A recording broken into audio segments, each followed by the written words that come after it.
আসসালামু আলাইকুম ভিউয়ার, সবাই কেমন আছেন? আশা করি ভালো আছেন। আমিও ভালো আছি। তো ইফতার শেষ করে আল্লাহর রহমতে আজকে একটা রোজা চলে গেল। তো ভালোই গেছে দিন, খারাপ যায় নাই।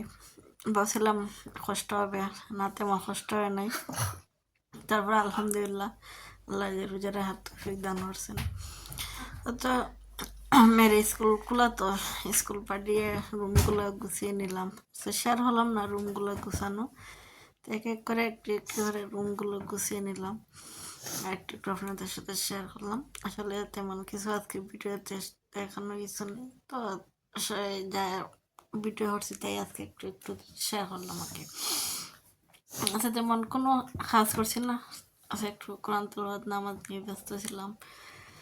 আর প্রথম রোজা তো একটু মানে কষ্ট হয়েছে। তো এই ক্লিপটা আসলে রাত্রে গতকালকে আমি করছিল, একটু আপনাদেরকে শেয়ার করে নিলাম। আসলে সেটা ভালো লাগছিল, সেজন্য বললাম আপনারা একটু দেখে নেন।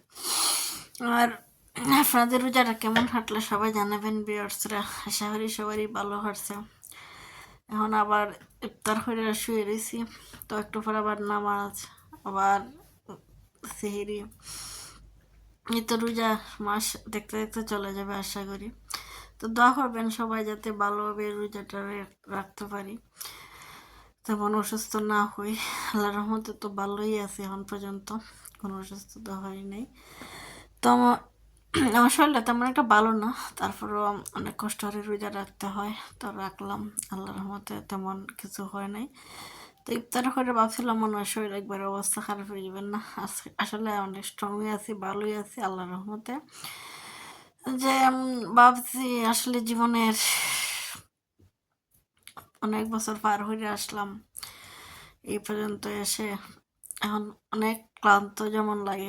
আগে অনেক রোজা রাখতাম, ভালো লাগতো। রোজার দিন আসলে অনেক মিস করতাম, ছোটবেলার অনেক মিস করি। রোজা আসলে ছোটবেলার হতাম মনে পড়ে, একসাথে সবাই তারাবি পড়তাম, খার চেয়ে বেশি কোরআন খতম দেওয়া যায়, এগুলো নিয়ে সবসময় ব্যস্ত থাকতাম। আর সেই দিনগুলো নাই কিন্তু।